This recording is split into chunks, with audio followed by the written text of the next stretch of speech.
Muy buenas tardes a todos. Sean cordialmente bienvenidos a este seminario web, nuestro primer seminario web que vamos a tener en el año sobre una temática especial. Estamos hablando de ciberseguridad. Estos seminarios son organizados por el Grupo de Seguridad de la Información de ANUYESTIC y también el Grupo de Seguridad o Ciberseguridad de MetaRed México. El día de hoy tenemos un tema fundamental: ransomware en México. Ransomware en México, ¿qué sabemos al respecto? Para eso vamos a tener a un especialista de Citum quien nos va a hablar sobre la temática. Pero si no, antes pasarle la palabra a nuestro coordinador de seguridad, al maestro Héctor Bonola de la Universidad Veracruzana. Bienvenido, maestro. Muchas gracias, maestro José Luis. Muchas gracias a todos los que nos acompañan. La verdad es que para el Grupo de Seguridad de la Información, el retomar estos webinars es una de las acciones importantes para poder estar en contacto con todos ustedes y poder estar transmitiendo parte de los ejes que tenemos en nuestro plan de trabajo de este año. Y bueno, centrado sobre todo a través de la difusión, la divulgación, la concientización de todos estos riesgos a los que estamos expuestos y sobre todo el cómo podemos protegernos y cómo podemos ser más conscientes de estas situaciones que se nos pueden presentar tanto en nuestra vida laboral como en nuestra vida personal. Y pues como decía el maestro José Luis, el tema del día de hoy, pues algo muy importante que parece como un mito, como parece algo alejado de las instituciones de educación, pero que la verdad es que está más cerca de lo que creemos. Y nada, agradecer a nuestros amigos de Citum, particularmente aquí a Víctor, que nos va a impartir esta plática.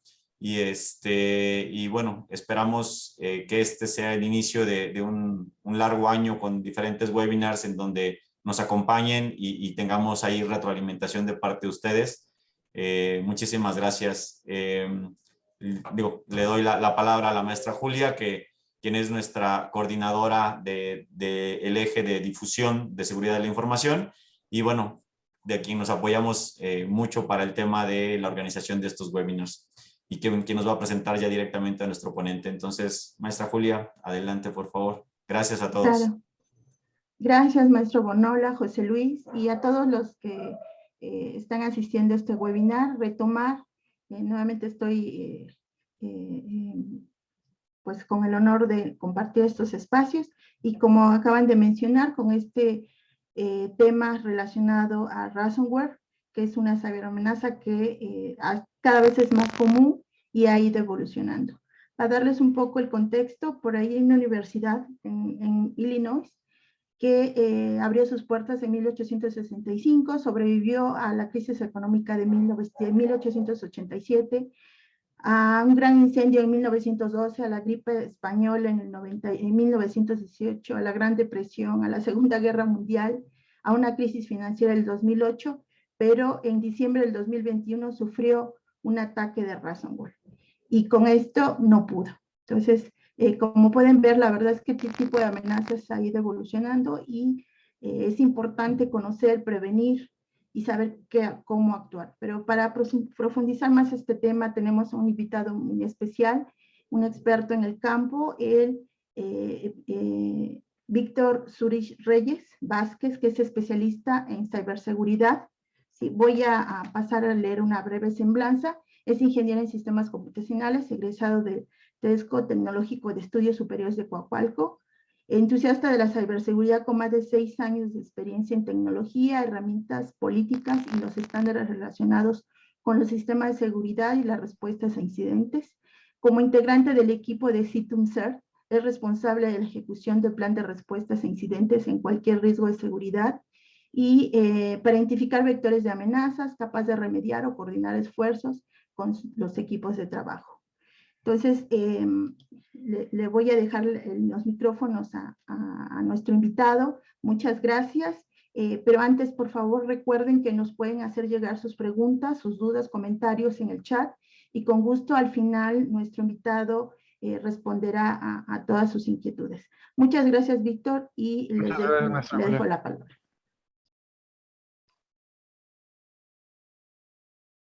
Ya pueden observar en pantalla.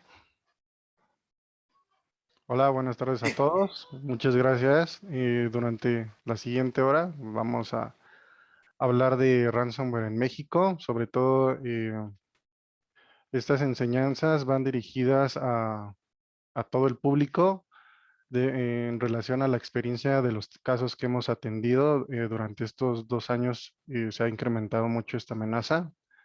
Entonces espero les pueda ayudar.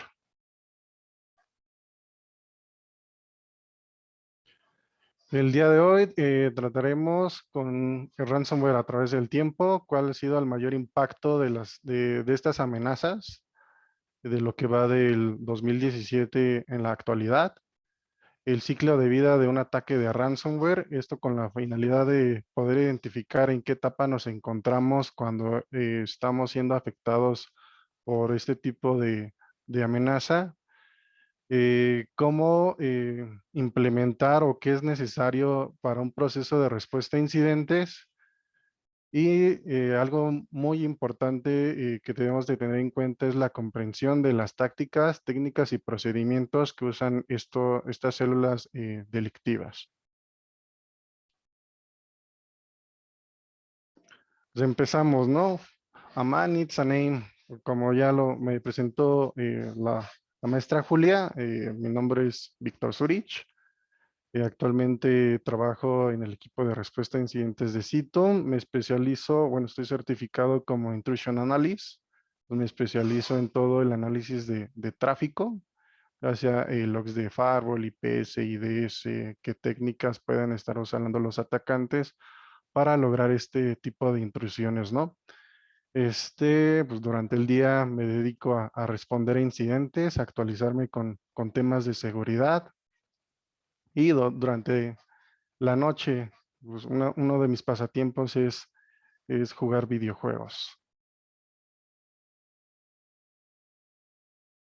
Entonces, bueno, ransomware a través del tiempo. Empezamos con WannaCry 2017, en mayo.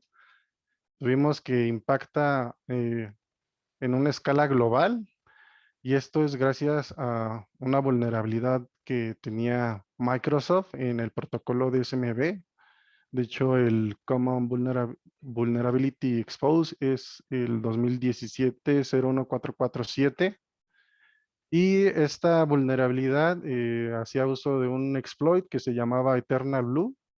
Este exploit era en ese tiempo un exploit de día cero desarrollado por la Agencia de Seguridad Nacional y utilizaba una puerta trasera que se llama Double Pulsar.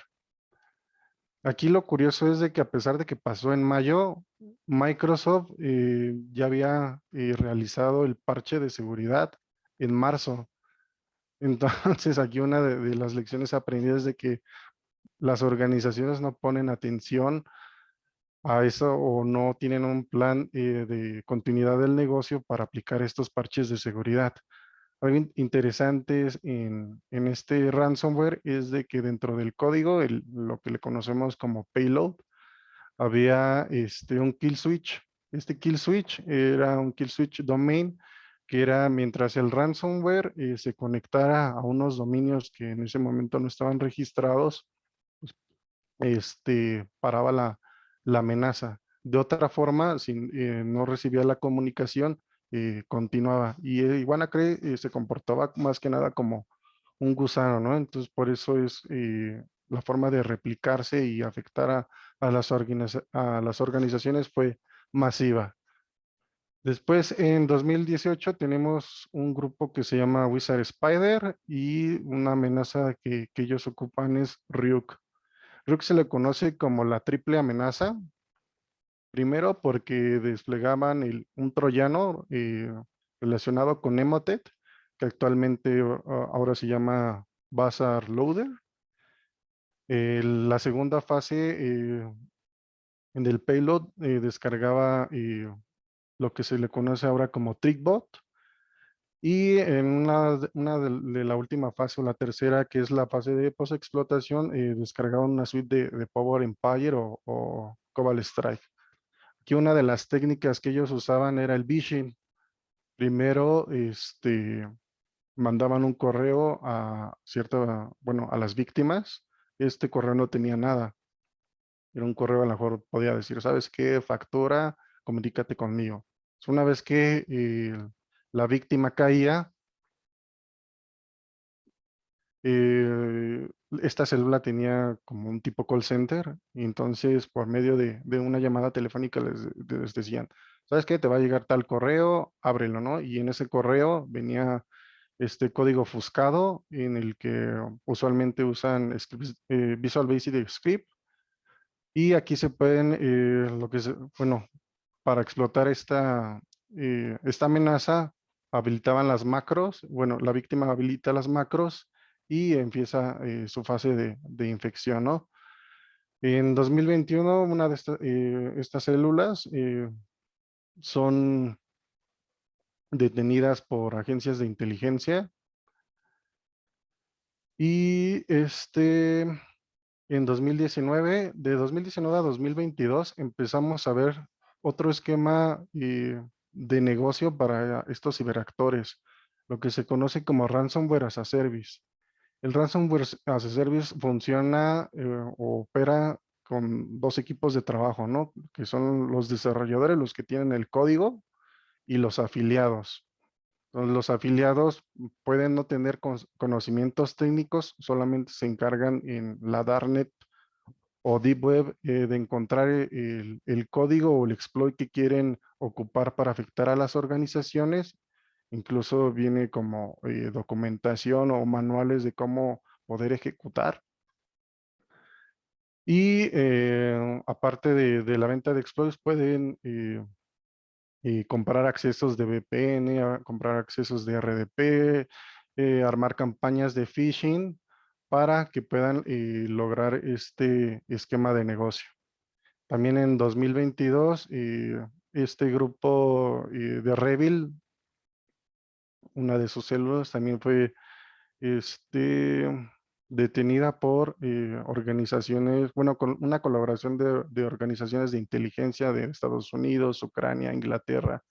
Varias agencias participaron para dar con este grupo.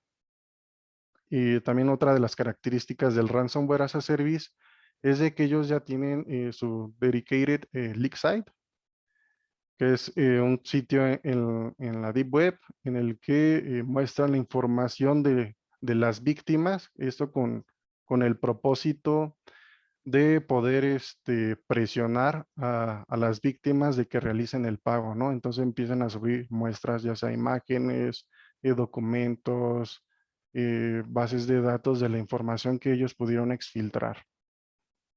Y aquí hago un paréntesis con el Ransomware Conti, que aparte de que trabaja como Ransomware as a Service, opera como si estuviéramos en una empresa, ¿no? Ellos empiezan a reclutar, tienen como su nómina, esto lo hacen con cryptocurrency, tienen su empleado del mes y empiezan, bueno, el reclutamiento lo hacen en foros, y ahí empiezan a preguntarse sobre quién puede dar accesos de VPN o información para comprometer a las organizaciones. Y uno de los impactos más mediáticos que ha tenido Conti actualmente es cómo ha afectado a Perú y a Costa Rica sobre todo, que ha comprometido a diferentes, múltiples agencias de gobierno.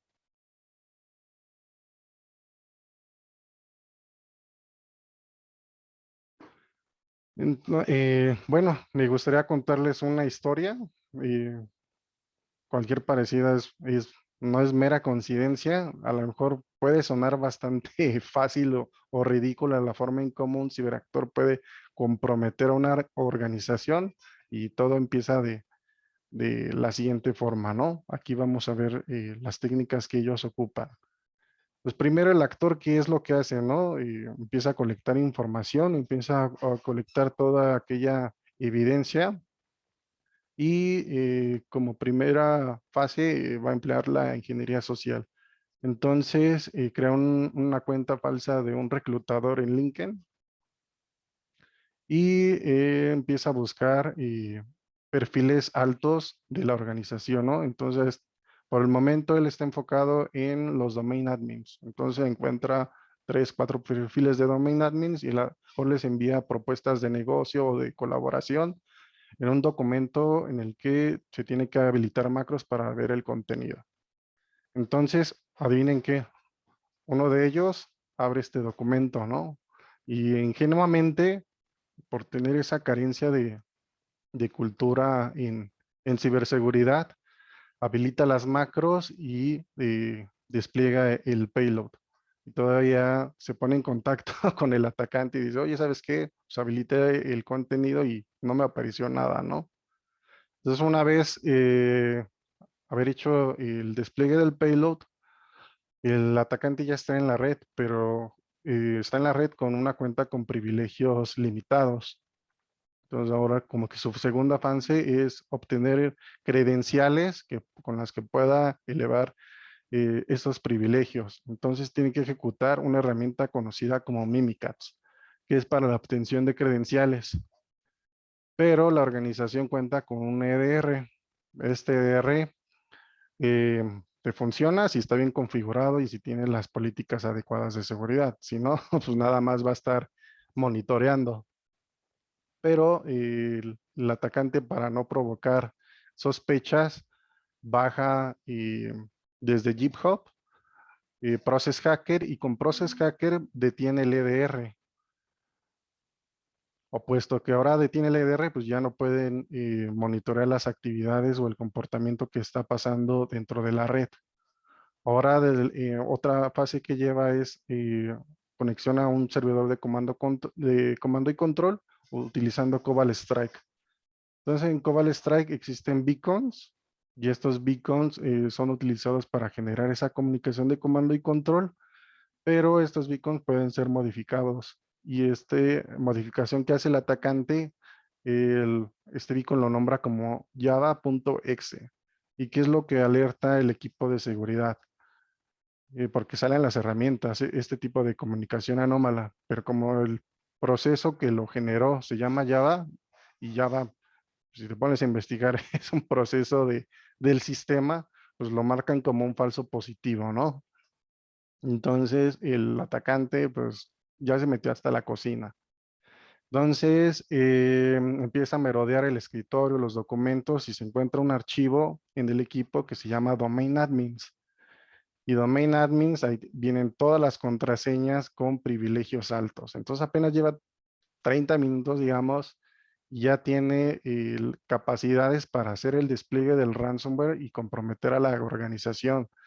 Entonces tiene que, uno de sus objetivos es exfiltrar información, y empieza a exfiltrar toda la información posible a través de servidores de alojamiento en la nube. Esto es con Mega, Dropbox, Azure, cualquiera que sea. Y el SOC ve también esa comunicación y se pone en contacto con el administrador que ha sido comprometido. Y dice, ¿sabes qué? Estamos viendo volúmenes grandes de datos que se están conectando a la nube, ¿no? Y el desconocimiento a lo mejor de este usuario, de este administrador del directorio activo o algún servicio crítico, comenta, pues a lo mejor como no tienen idea de lo que está pasando, dice, pues probablemente son actualizaciones del servidor, ¿no? Por eso estás viendo ese flujo de tráfico, y el SOC, pues al no estar interesado o a estar confiado de lo que le comenta el, el administrador, pues cierra el ticket. Entonces, este es como que la forma en que últimamente operan. Como les comento, suena fácil, a lo mejor suena ridículo, pero suele pasar.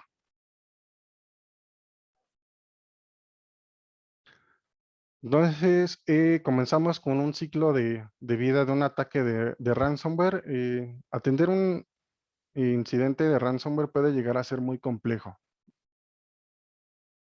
pero entendiendo el ciclo nos puede ayudar a nosotros como profesionales de seguridad a reconstruir las etapas de un incidente y tomar las decisiones adecuadas para poder reaccionar en cada etapa, ¿no? Los atacantes tienen dos objetivos principales. Uno, obtener toda la información confidencial que puedan eh, obtener de la organización y realizar la exfiltración. Y la segunda es desplegar el ransomware para realizar el cifrado de la información y como modelo de negocio pedir el famoso rescate en el equivalente a una criptomoneda, una cantidad en dólares, lo tienen que pasar a una criptomoneda. Entonces, en nuestra experiencia de los casos que hemos atendido, siempre es súper importante tener identificados los vectores iniciales de ataque.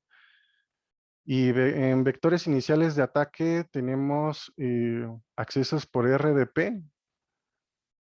Con la pandemia esto empeoró bastante porque muchos de estos servicios están expuestos a Internet y se convirtieron en el objetivo para los atacantes. Tú puedes hacer una búsqueda en Shodan y poner RDP y vemos que alrededor del mundo están 6.864 servicios expuestos. Y aquí en México tenemos 42 servicios expuestos de RDP. Otro también de los vectores iniciales de ataque es el phishing. El phishing pues puede ser walling cuando es una campaña muy bien desarrollada por los grupos delictivos y esto va enfocada a perfiles como un CEO o de alto perfil, ¿no? Ya sea el spear phishing, smishing, vishing y todas estas técnicas utilizando siempre la ingeniería social, ¿no? La manipulación a la víctima o al ser humano. También encontramos que otra de las técnicas es explotación de alguna vulnerabilidad, ya sea de día cero o alguna vulnerabilidad que lleve años y no ha sido parchada. Y normalmente esta explotaciones son a través de ejecución de código remoto o evasión de los controles de seguridad de las diferentes tecnologías que puedan tener las organizaciones. Para la fase de postexplotación, aquí depende del tipo de acceso que pueda llegar a tener el atacante después de iniciar con un vector.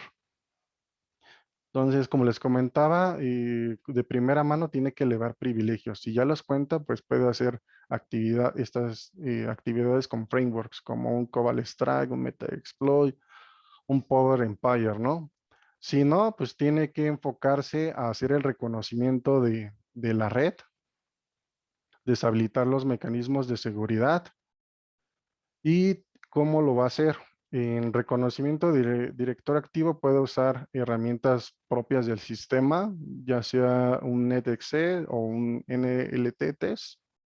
Esto con la finalidad de a lo mejor buscar cuentas de usuario que pertenezcan a lo mejor a grupos de VPN, de RDP, de privilegios altos. Y puede ser por herramientas de terceros, como una Define, un Bloodhound, AD Recon. Estas son herramientas que ya tienen scripts. Tú ya solamente tienes que ejecutar los parámetros indicados para obtener la información necesaria y con esto tú poder tener mayor visibilidad de lo que está pasando en la organización. También pueden usar network scanners o password dumpers. Esto igual con la finalidad, con la finalidad de poder obtener las credenciales con privilegios altos. Y una vez que ya tengan esta información con los frameworks que les mencioné, pueden hacer una infinidad de cosas. Entre las más comunes, pues es escanear la red, volcar credenciales, descargar y ejecutar otras herramientas que normalmente es malware, realizar ejecución de scripts, las actividades de movimiento lateral y usando una infinidad de tácticas. Para la parte de exfiltración de datos, cuentan con la mayoría de los ransomware cuentan con Dedicated Leak Site, que son sitios donde van a exponer a las organizaciones que han comprometido, como lo es ahorita Conti. Conti tiene su propio sitio, Hack tiene su propio sitio, y así una infinidad de, este, de variantes de ransomware. Y estas pueden ser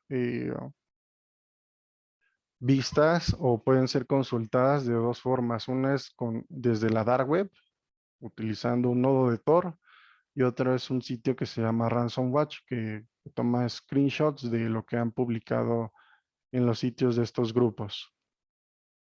Para parte de cómo exfiltran la información, puede hacerlo de dos formas, ¿no? Utilizando herramientas legítimas, pueden usar el mismo servidor de comando y control que usaron para comprometer a la organización, o incluso usar la misma infraestructura de la organización, como puede ser un file server. Y como herramientas legítimas tenemos el uso de Rclone, FileZilla, WinSSP. Y como servicios en la nube tenemos, bueno, Rclone también maneja en su suite, tiene comunicación con todos estos servicios en la nube, o pueden hacer mediante las aplicaciones de estos servicios, como lo es Megasync o la gente de Dropbox.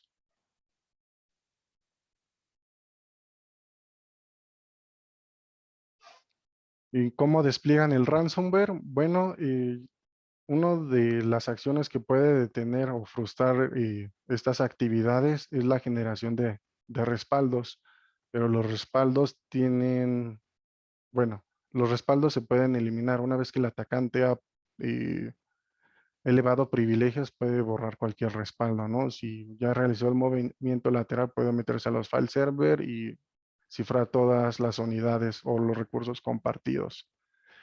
Y muchos de los administradores de los servidores pues, no siguen una famosa regla que se llama de 3-2-1, ¿no? Tres respaldos en dos medios diferentes y que al menos uno de ellos sea fuera de línea.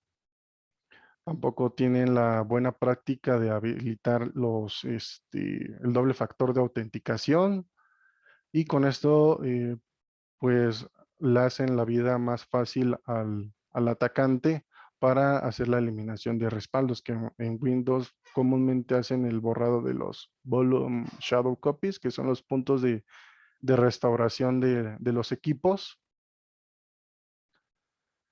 Y en cuanto a soluciones de seguridad, nos encontramos muchas organizaciones que se quedaron en la seguridad de hace 10, 20 años, ¿no? Donde solamente con un firewall, solamente protegiendo el perímetro y a lo mejor un antivirus es suficiente.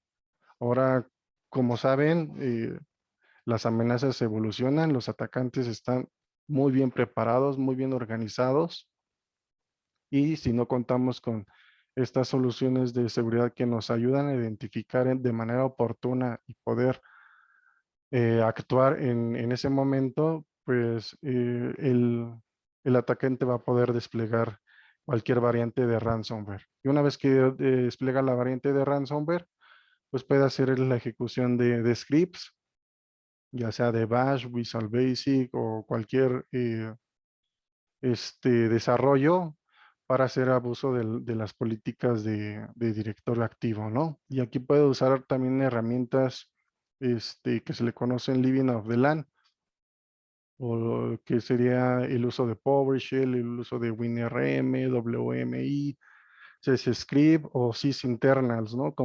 O herramientas de remote management como TeamViewer, Anyconnect, VNC.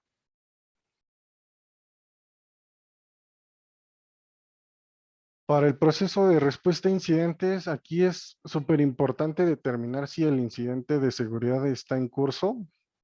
Aquí es fundamental empezar a armar una línea del tiempo. Hay que recordar que en promedio un atacante lleva 197 días en la red, o más bien, está 197 días en la red antes de ser detectado. Entonces, pues, puede hacer bastantes cosas.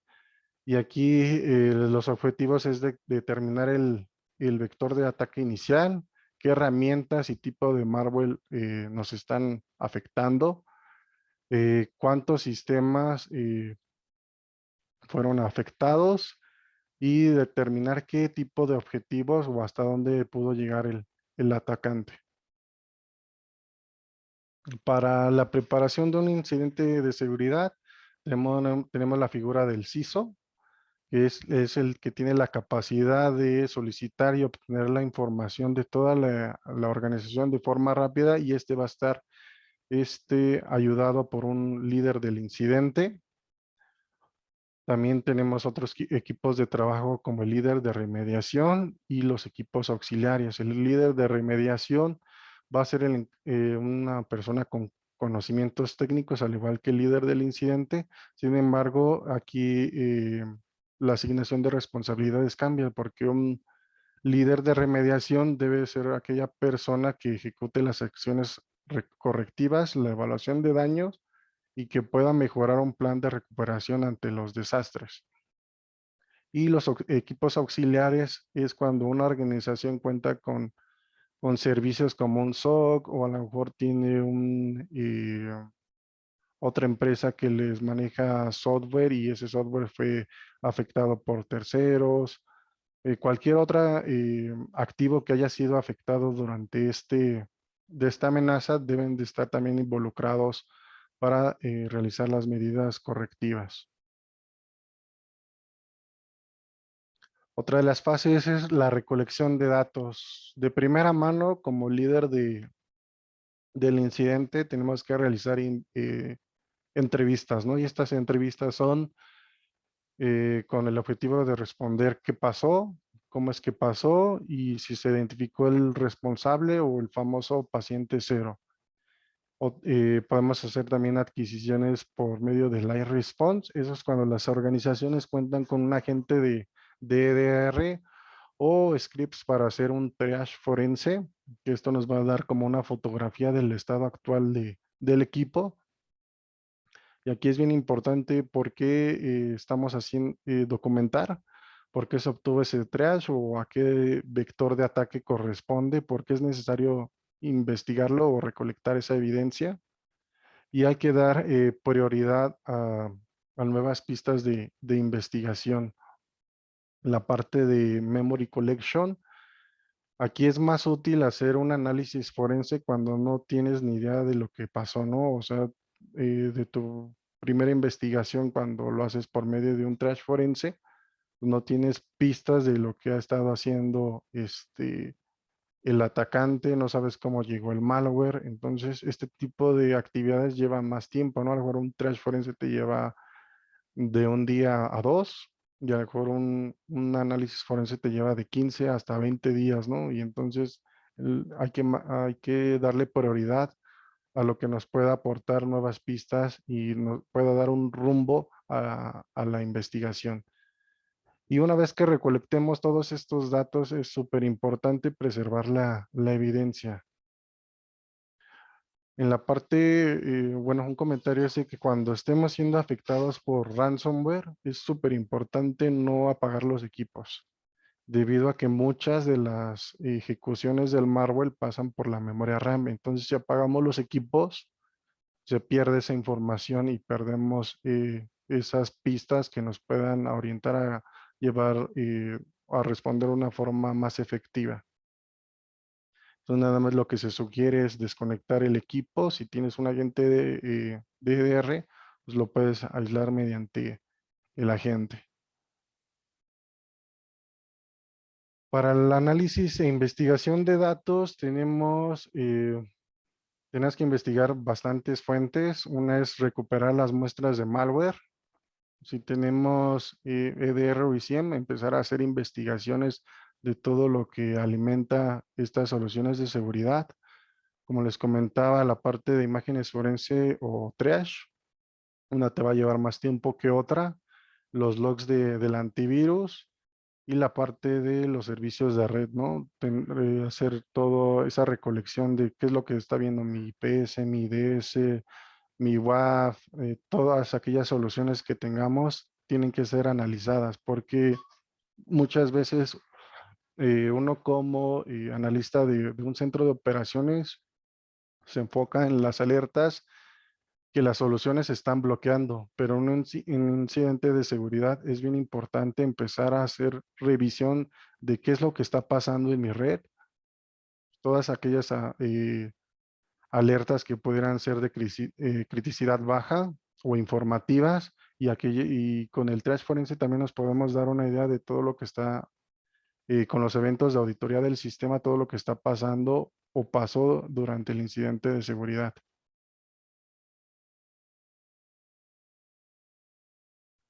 Para la parte de contención, erradicación y recuperación, esto nos va a asegurar el éxito a la remediación. Entonces aquí tenemos que considerar acciones para eliminar la causa del incidente, así como el punto de partida para restaurar la operación a un estado aceptable o que la continuidad del negocio sea la óptima.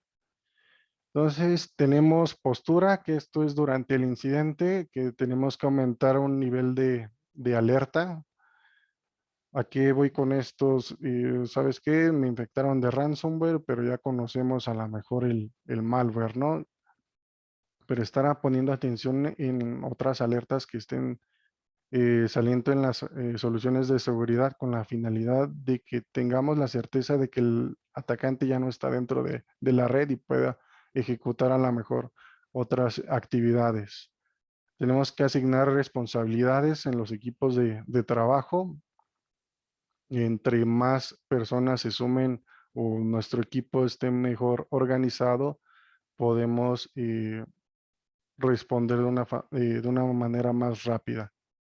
Y el seguimiento, aquí es súper importante tener ese seguimiento con los equipos de trabajo, ¿no? ¿Qué indicadores de compromiso hemos detectado? ¿Qué remediaciones hemos hecho? Y todo esto a través de reportes. En los primeros días del incidente se sugiere a lo mejor llevar ese seguimiento diario, y como vayamos obteniendo pistas o estos indicadores de compromiso, se va a empezar a lo mejor ese seguimiento cada 3 o a lo mejor una vez a la semana. Para la parte táctica es más que nada son acciones a corto plazo, que sería el bloqueo de cualquier indicador de compromiso, que un indicador de compromiso es una dirección IP, un proceso, un artefacto, hashes identificados, dominios, etcétera. Cuando se comprometen las cuentas, es importante hacer el cambio de inmediato de las contraseñas, habilitar el doble factor de autenticación. Y para los equipos que han sido afectados, porque muchas veces el malware cifra parcialmente, y en estos casos a lo mejor dicen, no, pues ya borré los indicados de compromiso, mi equipo puede seguir operando. Aquí se sugiere la reinstalación completa de los equipos. Y en la parte del CISO, que es la parte estratégica, consideran un anuncio público o interno de lo que les está pasando en la organización. Para la parte de estratégica son actividades a largo plazo, que serían mejoras en el proceso, como la creación de políticas, el plan de respuesta a incidentes, qué procedimientos se van a llevar a cabo, definición de criterios para el intercambio de información con otras entidades, como lo son los CERTs, qué esquema de colaboración van a manejar para poder estar al día de las amenazas o qué impacto puedan tener en el negocio. Y en la parte de también el NIST define 3 esquemas o estructuras de trabajo. Un equipo puede ser centralizado, donde nada más ese equipo va a ser el encargado de toda la organización. Puede ser también distribuido, que son varios equipos de trabajo, de acuerdo a la especialidad que ellos manejen, van a estar participando en el proceso de respuesta, o puede ser coordinado, ¿no? Tú tienes tu equipo de seguridad, pero contratas a un tercero para que te pueda ayudar con la respuesta a incidentes. Las actividades post-incidente, aquí es bien importante tener el tema de lecciones aprendidas. Esto con la finalidad de una mejora continua para mejorar en la detección de los ataques y las tácticas, técnicas y procedimientos que ellos utilizan, ya que estos van evolucionando. Hay que enriquecer también el programa de seguridad, hacer esa conciencia en los usuarios. Ya hoy en día es súper necesario tener esa conciencia o esa educación en ciberseguridad y cumpliendo estas fases de prevención, detección y respuesta, lo podemos englobar a una actividad que se llama threat hunting y esto nos va a dar la capacidad de encontrar las actividades de un atacante en cualquier ciclo de la etapa del ransomware. Podemos tener toda la visibilidad de las brechas de seguridad que tenemos y descubrir nuevas amenazas que podrían ser afectadas por nuestra organización.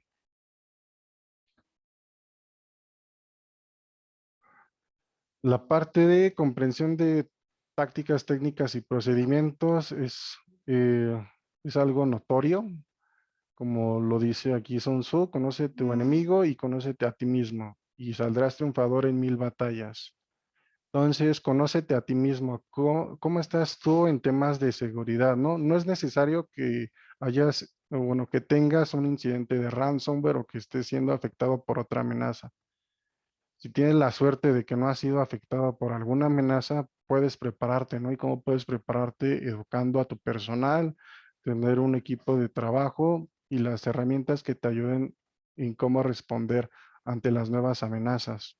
Una vez tengas esto, también puede ayudar un análisis de vulnerabilidades, puede ser semestral, se sugiere que sea semestral o trimestral, y un análisis de pruebas de penetración para saber qué huecos de seguridad pueden estar en tu entorno. Y en la parte de conocer a tu enemigo es entender cómo ellos operan. Los atacantes siempre van a estar mejor preparados que cualquier equipo que opere, ya que ellos es su modelo de negocio. Entonces hay que conocer cómo se mueven los atacantes dentro de la red y cómo pueden vulnerar o aprovechar de este tipo de fallos de seguridad para comprometer a las organizaciones. De los casos que hemos atendido durante estos últimos 2 años que se incrementó en México, alrededor de un 60% los ataques. Y México es uno de los países, bueno, ese es el segundo país mayor atacado de Latinoamérica. Primero es Brasil y tenemos tercer lugar Costa Rica o Perú y Colombia. Entonces, para la obtención de acceso inicial usan técnicas y estas técnicas se les conocen. Bueno, estas técnicas son, ya están mapeadas, se le conoce como Mitre, Attack and CK. De las más frecuentes que hemos visto es el acceso a servicios remotos, como lo puede ser un RDP, un SSH, un VPN, la explotación de una aplicación. Del lado, bueno, en la imagen mostramos 42 vulnerabilidades, me parecen, que fueron explotadas en 2021 de 17 fabricantes. Por ejemplo, en la parte de los accesos remotos, esos los puedes también conseguir en el Black Market, en tiendas como Russian Market, Odin, West, RDP, XLead, Infinity Shop. Y estos accesos por RDP cuestan en promedio $17. Entonces, consideras bastante barato conseguir estos accesos. Y para explotar una vulnerabilidad o ver qué tan vulnerable los servicios expuestos en las organizaciones podemos usar herramientas como Masscan o Shodan y ver estas vulnerabilidades que estamos mostrando. Para la parte de phishing, pues como saben, ahorita Quadbot, Emotet, Treatbot, Bazaar son campañas activas y que están cambiando constantemente, ¿no? Ya el bloquear una dirección IP o una dirección de correo ya no es suficiente. Cambian estas, yo si no les quiero mentir, pero a veces cambian hasta por día. Y para la cadena de suministros, el compromiso, uno de los casos también que se dio es con Revil.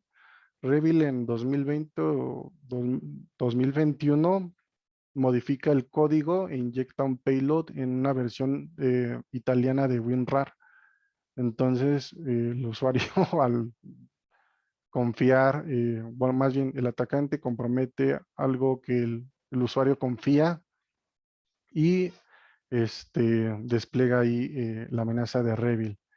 Y el backdoor de Sunburst fue también un caso muy sonado con el tema de SolarWinds Orion. Tú descargabas una actualización y esa actualización te lleva el backdoor de Sunburst. Para la parte de ejecución de código malicioso, vemos muchas sentencias de PowerShell hoy en día. Ahí en el ejemplo vemos una sentencia en el que está ofuscada en base 64 y tiene algunos parámetros de cuando se ejecute este código, uno lo vas a ver en tu escritorio, bueno, en tu pantalla, ¿no? Ya que se ejecuta de manera silenciosa.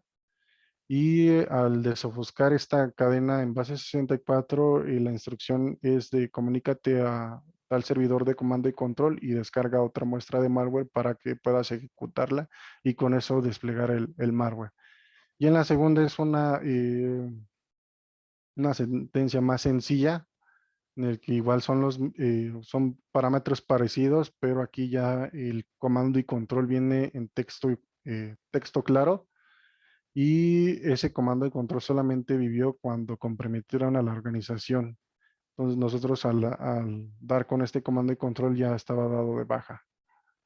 Es por eso importante tener los registros de seguridad adecuados y esas configuraciones de políticas de auditoría para detectar este tipo de actividades. Obtención de persistencia puede ser a través de cuentas válidas. Normalmente son cuentas por RDP o VPN de servicios expuestos. Estas cuentas normalmente tienen privilegios limitados, por lo que va a buscar hacer esa elevación o eludir los mecanismos de seguridad. La creación de cuentas. Vemos en casos que hemos participado que hacen el uso de NetExec y agregan cuentas al grupo de domain admins. En este ejemplo agregan la cuenta de support a domain admins. Entonces el administrador de directorio activo pues le sonaba como una cuenta válida, pero no era una cuenta utilizada para generar persistencia, el atacante pudiera generar esa persistencia. A la parte de boot or logon o servicios o programas que inician con el sistema, tenemos siempre un gran indicador, una fuente de investigación es buscar en las llaves de registro. Y en las tareas programadas lo vemos mucho en las notas de ransomware. Crean estos servicios o tareas para que cada vez que reinicies tu equipo te aparezca el mensaje o algunos grupos de ransomware usan el aplicativo de Utox, que es un aplicativo de mensajería ultra segura y esto es con la finalidad de que tú te pongas en contacto con ellos. Para el acceso de credenciales, igual puede ser por fuerza bruta, atacando a los servicios de VPN o RDP o haciendo el dump de credenciales, ¿no? Y esto ya puede ser con herramientas de SIS internas como es el ProcDump o igual haciendo uso de lo que le llamamos Living of the Land con el Registry Exe, que hace una colección de la Hive, que el Hive es un registro que contiene claves y valores, y en los directorios activos vienen los hashes de los passwords. Entonces con esto pueden colectar información. También otra técnica que ellos usan es copia del archivo del ntds.dit. En los controladores de dominio igual contiene hashes y contraseñas del directorio activo. Entonces, esta obtención de archivos puede hacerse con una herramienta de Microsoft que se llama NTDC Util. Y una vez teniendo este archivo, pues ya nada más lo puedes descifrar, usar a lo mejor una herramienta en Python que se llama Secrets Dump. El movimiento lateral se puede usar como ya lo he mencionado, con herramientas del sistema propias o herramientas de terceros o lo que le conocemos como Living of the Land. Allí un ejemplo es el uso de Adefine. Pues vemos cómo está haciendo todo ese reconocimiento en el directorio activo. Pide en resumen el listado de usuarios, computadoras, políticas, todo lo que pueda ayudarle al atacante a ver cómo está la organización desde el directorio activo. Y otro ejemplo es con el uso de un agente EDR, pudimos obtener este tipo de herramientas. La primera, como pueden ver, es PSExec, que es una herramienta de acceso remoto, de ejecución de código remoto, que lo usan los administradores de los servidores. Sin embargo, aquí fue utilizada por el atacante. Y otra que se llama CVS Host. Y tú dirás, bueno, CVS Host es parte del sistema, ¿no? Pero aquí no es parte del sistema. CVS Host no reside en C Windows. Entonces era una parte bueno, una técnica de ofuscación que utilizó el atacante. CVS Host, en ese caso era un malware que se llamaba Neshta y era parte de las actividades para el despliegue del ransomware Lockbit. La exfiltración de datos, esto puede hacerse ya sea y que el atacante recolecte de forma local en el equipo, que es lo que le interesa. Otra es de que tenga acceso a file servers o a recursos compartidos y manda toda la información a un servidor de alojamiento en la nube. Y aquí vale un caso, ¿no? Una variante de ransomware, lo que hizo el atacante es borrar toda evidencia en los eventos del sistema de que había ocupado el servicio de rclone. Y este servicio, bueno, o esta evidencia la podemos obtener analizando el sistema de archivos que es conocido como la MFT. Entonces, usó rclone y aquí un pequeño ejemplo de cómo rclone puede manifestarse. Como les había comentado, rclone maneja, bueno, tiene parámetros de que se puede conectar a cualquier servidor en la nube. Para el despliegue de ransomware, aquí tenemos una parte de código de una variante de ransomware, cómo lleva sus operaciones. Y siempre vamos a encontrar que inhiben el sistema, que borran todo lo que tiene que ver con los puntos de restauración del sistema, por lo que no se puede regresar a un punto anterior para a lo mejor prevenir o recuperar la información que ha sido cifrada. Y el cifrado ya sea parcial o total de datos, ¿no? Que usan algoritmos robustos. Unos ejemplos pueden ser AES o RCA.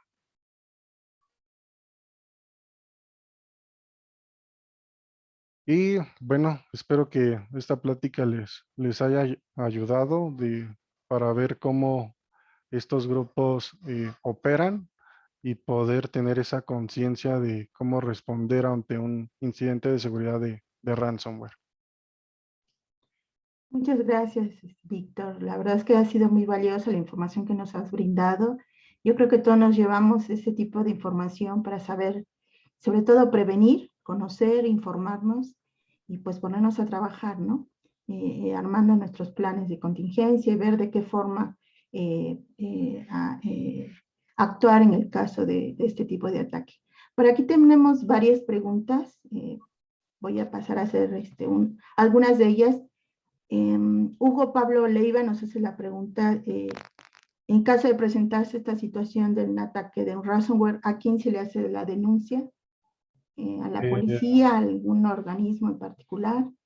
Me ha tocado casos que se denuncia ante el Ministerio Público, pero se tiene que llevar una cadena de custodia para hacer este tipo de denuncia, y otra es de que cuando las organizaciones son afectadas informan a la Policía Cibernética y algunos CERTs qué amenaza les afectó. Ok, aquí igual Hugo Pablo nos hace varias preguntas, entre ellas que se repite. ¿Afecta solo a sistemas Microsoft? No, desafortunadamente nos afecta a todos, ya sea en móviles, recuerden, por ejemplo, en sistemas SCADA, lo que pasó con Stuxnet. Hay ransomware también para Linux, para Mac, o sea, no estamos exentos a a una afectación, ¿no? Digo, en Microsoft es porque es un sistema operativo popular, lo usan millones de personas. Yo creo que si lo hiciéramos de una escala de 1 al 100, yo creo que más del 97, quedaría de 97 a 100 personas ocupan Microsoft Windows. Si está identificado como delito el ransomware, no conozco bien la legislatura aquí. Directamente creo que no está considerado como delito. Se puede considerar a lo mejor extorsión, pero me parece que en Estados Unidos si agarran a las personas que ejecutaron o desplegaron la amenaza, sí los llevan a prisión, a juicio más bien. Sí, yo creo que en ese aspecto en México, pues todavía hay mucho, mucho que hacer, ¿no? Otra pregunta que nos hace igual Hugo Pablo, ¿afecta también a celulares? Aparte de tener buenos respaldos, ¿qué otras precauciones se pueden tomar para anticipar esa amenaza, ese tipo de amenaza? Sí, se afecta también a celulares. Digo, como les comenté, las amenazas evolucionan. Y aquí un caso a lo mejor muy sonado es lo de, bueno, no sé si están enteradas, pero a lo mejor lo que le pasó a Jeff Bezos, ¿no? Eh, un- Aprovecharon de una vulnerabilidad de día cero en WhatsApp. Lo que pasa, uno de sus contactos, que era una persona de alto rango en un país, le envía una imagen y dentro de esa imagen habían ofuscado código. Nos comprometieron su celular y de ahí podían ver de que estaba siendo infiel, y con esto de que se enteraron de que era infiel Jeff Bezos, lo quisieron extorsionar. Jeff Bezos los mandó al carajo. Y sí, pues los celulares también pueden ser víctimas, ¿no? También unas de las campañas, a lo mejor les ha tocado de que les llegan ofertas de trabajo o que se puedan unir al equipo de Amazon con grandes beneficios, unos salarios exorbitantes, y viene un enlace, y en ese enlace eh, pues viene el código malicioso que a lo mejor no te puede cifrar el, el celular, pero puede acceder a tus datos, y con eso a lo mejor venderlos a otros grupos delictivos con la finalidad de a lo mejor eh, hacer presión con tu información y que tú llegues a pagar, ¿no? Ha pasado mucho en Colombia que les llega este tipo de mensajes, roban la información de contactos y les están diciendo a todos sus contactos de de la víctima que debe dinero o que hizo tal acción delictiva y que necesita ser presentada, o más bien necesita ser divulgada, pues una persona que no tiene nada que ver con lo que está pasando. Sí, exacto. Es otra parte importante, el papel que juega educar a los usuarios, ¿no? Que conozcan y sepan qué hacer en el caso de algún tipo de incidente. Alfredo por aquí nos pregunta, ¿dónde consultar las estadísticas más recientes de los sistemas operativos y dispositivos más vulnerados por ransomware?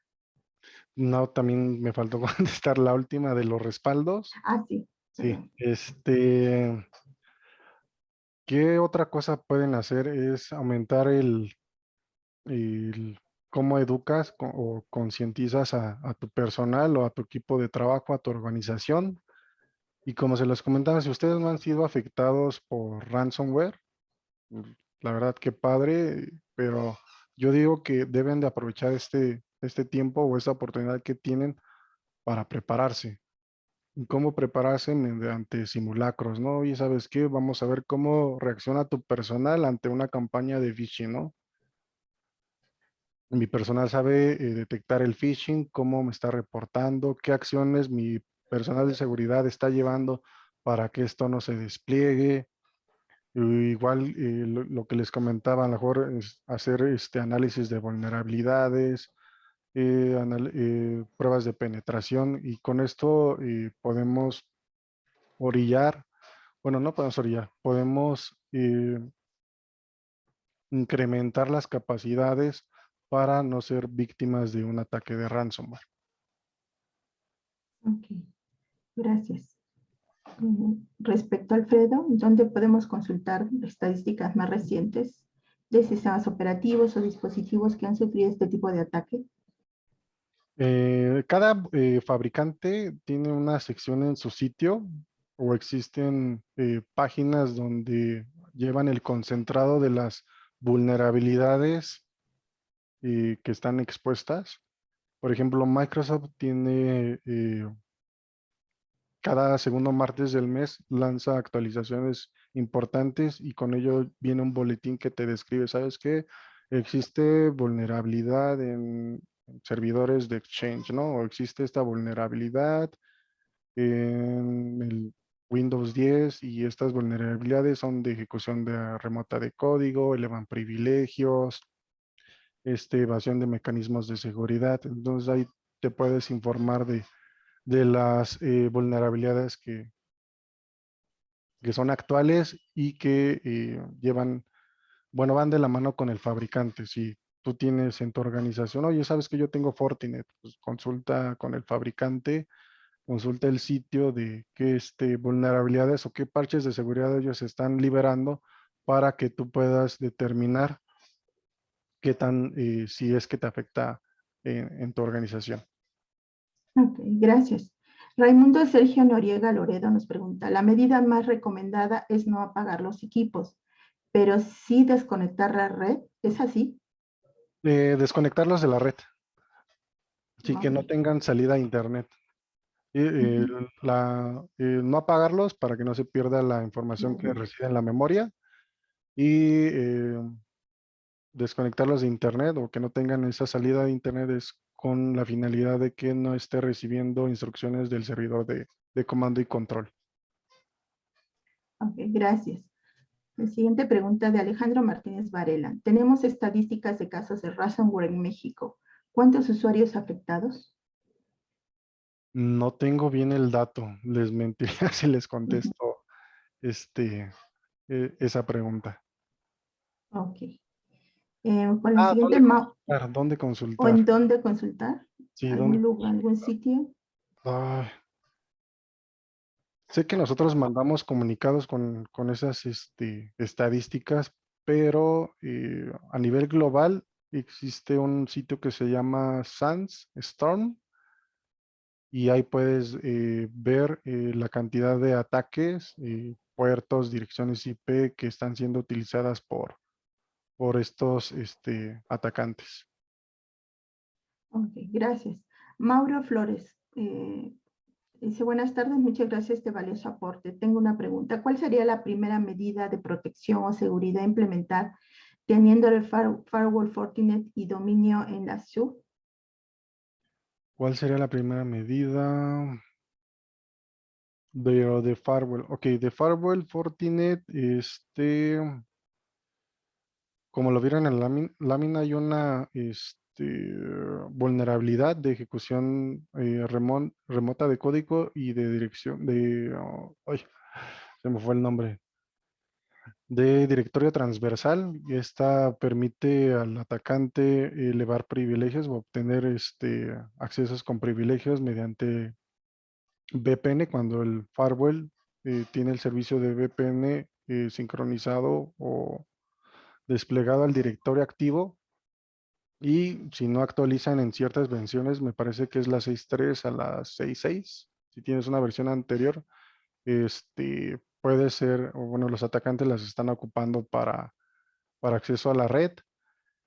Y también otro de lo que le impacta a Fortinet es de que hace años tuvo una brecha de seguridad donde se expusieron cuentas y con privilegios altos, que se le conoce como el FortiBreach. Creo que me parece que eran 500,000 cuentas expuestas y también puedes ahí protegerte en esa parte, ¿no? Validar que no estés en el FortiBreach, que tengas las actualizaciones de seguridad que no puedan hacer esta directoria transversal o ejecución remota de código. Y en el dominio de Azure, ahí sí no entendí bien el concepto, pero por la parte de Fortinet te daría esas recomendaciones. Ok, gracias. Seguimos. Entonces tenemos varias preguntas. Nicolás G. ¿A qué ser se puede comunicar un incidente? ¿Se recomienda usar RDP en un intranet o qué alternativa se puede utilizar? ¿A qué ser?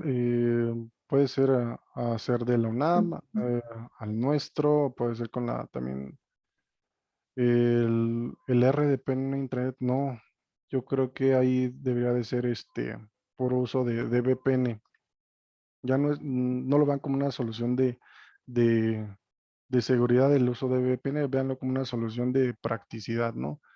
Hoy en día estamos trabajando bueno, muchas de las personas trabajan desde casa, entonces es necesario ahí nombrar a los usuarios. Nos tocó un caso donde por, por medio de la contingencia usaron VPN, pero nada más crearon un usuario que se llamaba temporal. Y temporal usaban como 30 y fueron comprometidos. Entonces usaron ese usuario que se llama temporal, pero y no pudimos obtener como la evidencia de esos 30 usuarios que usaban esa cuenta. Entonces, súper importante también cuando usen VPN, usuarios nombrados. Exacto. Ok, otra pregunta de Alejandro Martínez Varela. ¿Cuánto pagan o cobran en promedio los hackers por razón? ¿Cuánto pagan? No tengo el dato. Me parece a lo mejor en un exploit pueden ser miles de dólares. Y como les comentaba, Ransomware as a Service es la célula que tiene el código fuente y los afiliados. Entonces, los afiliados compran parte o tienen este manualito para liberar esa amenaza. Y una vez que los afiliados comprometen a la organización, tienen que dar una retribución como del 35-30% a los dueños del código fuente. Okay, pues realmente pues es un negocio, ¿no? Sí. Homer, ¿qué aplicaciones recomiendas para recolectar los eventos y correlacionarlos? ¿Qué software recomiendas para hacer una auditoría que ayude al equipo azul a vencer al equipo rojo para no caer en un raso? ¿Qué aplicación recomiendas? Más que aplicación, yo diría que todas las organizaciones debían de tener las políticas adecuadas.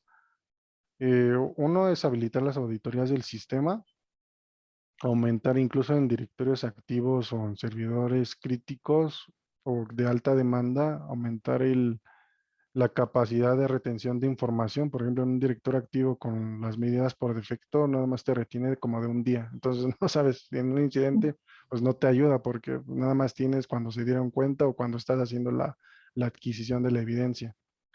Y otra es toda esa información, toda esa colección de datos, siempre alojarla en un SIEM.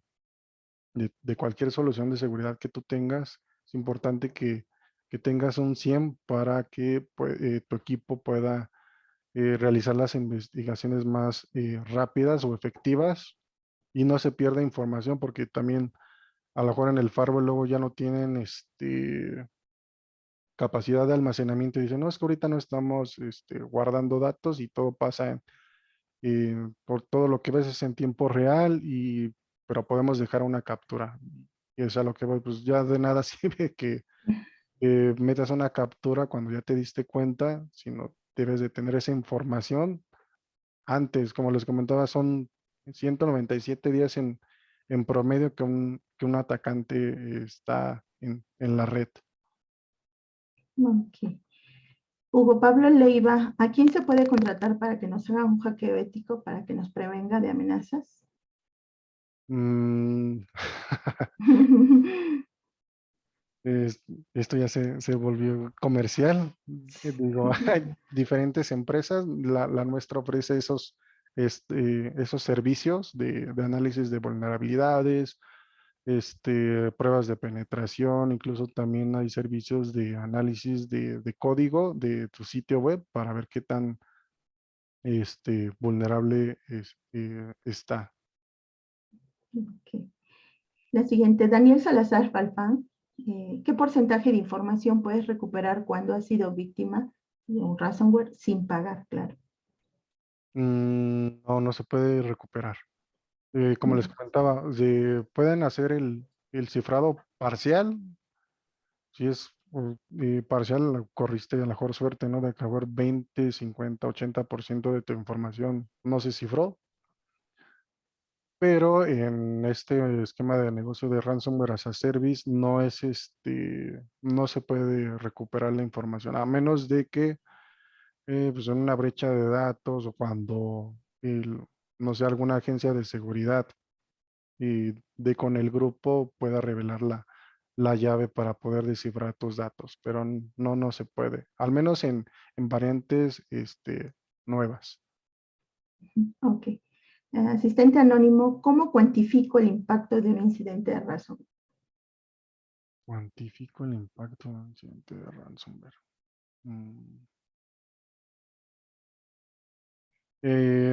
Bueno, aquí es importante tener claro que en el proceso de respuesta a incidentes vas a tener que llevar todo ese control documental de lo que les comentaba. Tenemos un líder del incidente y un líder de remediación. Entonces, el líder de remediación se va a encargar de hacer bueno, tener el impacto al negocio, y el líder del incidente va a tener, ¿sabes qué? Cuántas cuentas fueron comprometidas, cuántos equipos se vieron afectados, con la colaboración del equipo de líder de remediación es poner a trabajar ese plan para hacer la continuidad del negocio. Pero ¿cómo cuantificas? Pues más que nada es la recolección, que conozcas tu red y que sepas hasta dónde llegó durante el día del incidente, ¿no? Sabes que tengo 80 equipos afectados, pero en el momento del ataque yo tomé ciertas medidas, como por ejemplo desconecté todos mis equipos de internet, quité el acceso a internet de todos los usuarios y nada más se quedaron en esos 80 equipos, ¿no? Ok. Gracias. Asistente anónimo, si los datos son cifrados y desconozco si fueron exfiltrados, ¿debo notificar al INAI por el tema de datos personales? Eh, no, ahí sí no. Ajá. No sabría responder el procedimiento ante el INAI. Digo, puedes consultar a lo mejor brechas de terceros, como hay foros donde exponen la información de, ¿sabes qué? Comprometieron a tal organización Por ejemplo, un caso muy sonado, ¿no? Hay bases de datos del INE que son antiguas y pues viene tu dirección, ¿no? Todos los datos que ellos te, te solicitan. Pero cómo puedas reportarla ante el INAI, no lo sé. A lo mejor en el sector bancario, cuando se comete fraude o cuando se vio comprometida tu cuenta bancaria por brechas de terceros, ahí yo creo que sí puedes proceder, pero en algún otro tipo de información lo desconozco. Ok, gracias, doctor. Alejandra Martínez Varela, ¿es recomendable contratar los servicios de aseguradoras versus Ransomware? No nos ha tocado casos de que, digo, lamentablemente las organizaciones no invierten en temas de seguridad hasta que son afectadas. Entonces, no sé si existe actualmente aquí en México una empresa de que esté asegurada ante el ransomware. Sé que hay empresas que ofrecen sus servicios para recuperar la información, como para negociar con los grupos delictivos. A lo mejor si te están pidiendo, no sé, $1,000,000, entra a esta empresa y se pone a negociar, sabes que te vamos a dar 500,000 y esos 500,000, pues 100,000 son para mí, ¿no? Ok. Raimundo Sergio Noriega Loredo, ¿son importantes el cambio de contraseñas por multiautenticación como medida bien valorada por Ransomware? ¿Me pueden repetir esa pregunta, por favor, Juli? ¿Son importantes el cambio de contraseñas por multiautenticación como medida bien valorada por Ransomware?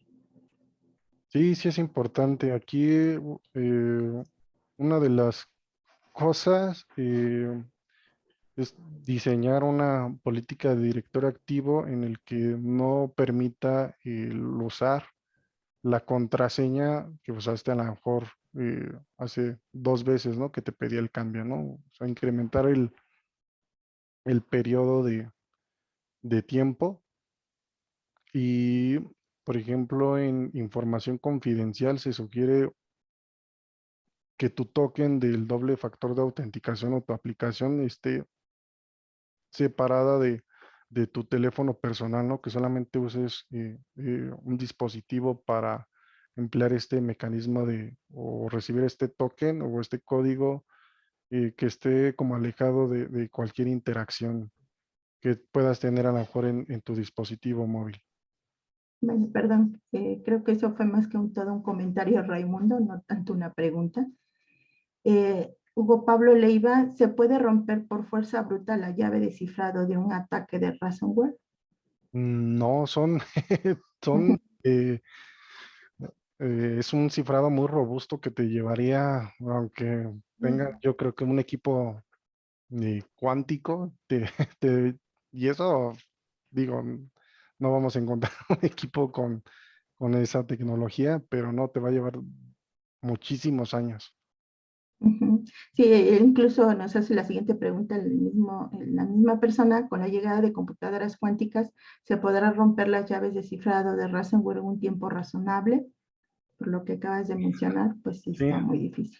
Y por último, Ramón Cabrera nos comenta que por ley, si se obtuvo acceso a datos personales de usuarios, sí se tiene que notificar al INAI y a los usuarios, pero pues la legislación, por la pobre legislación, pues no los obliga, ¿no? No es una obligación como tal.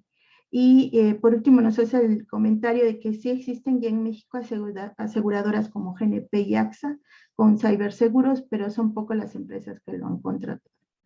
ok, muchas gracias, Ramón. Ok, pues la verdad nos queda mucha tarea por hacer y la información que nos has dado es muy importante. Hay que implementarla y pues muchísimas gracias, Víctor, por todo lo que nos acabas de mostrar. Es muy valioso. Te agradecemos el grupo de seguridad y Anuyestic por tu participación. No sé, No, gracias a maestro ustedes, Héctor, si eh, quiera comentar algo por, más. José Luis, por darme la creo que es un... oportunidad de narrarles de forma, bueno, el objetivo era concientizarlos cómo cómo operan estas células con los casos que hemos llevado, ¿no? Sí, muchísimas gracias. Cabe recordar que este mes vamos a tocar el tema de ransomware en nuestros webinarios y pues agradecemos a todos su participación. Hemos tenido una asistencia de más de 100 personas. El tema es muy importante, hay que hacerla visible, pero sobre todo hay que trabajar en ello. Adelante, José Luis. Héctor, muchas gracias, Víctor. Gracias, Julia. Héctor. Hombre, muchísimas gracias, Víctor. La verdad es que bien interesante tu plática. Creo que el tema, como lo hemos platicado, resulta de mucha importancia hoy en día en nuestras instituciones y bueno, de manera general para todo el público. La verdad te agradecemos mucho por la charla y bueno, esperamos contar contigo en otras sesiones. Y bueno, nada, agradecer a todos los que nos acompañaron e invitarlos a que estén pendientes de los siguientes webinarios. Que todavía, como decía la maestra Julia, tenemos por ahí algún otro con el tema similar de ransomware. Y nada, agradecidos con todos y nos vemos pronto. José Luis, por favor, para que nos des el cierre. Pues muchas gracias, de verdad, Víctor. Muchas gracias a Citum, Telmex, Arley, que por ahí estás también. Muchas gracias. Y por supuesto, a todos aquellos que se han conectado y que podrán ver esta grabación. Para cualquier duda, yo creo que hay muchas dudas, muchas inquietudes sobre todo. Y creo que, como bien comenta Víctor, pues es una probadita, ¿no? Sobre la temática. Hay mucho todavía por aprender para nosotros, mucho que colaborar.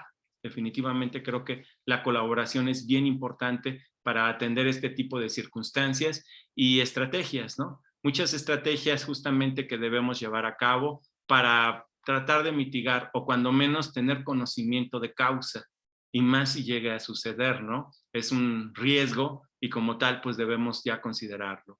Gracias a todos y pues que tengan una excelente tarde. Aprendamos más de ransomware. Gracias a todos. Gracias, gracias.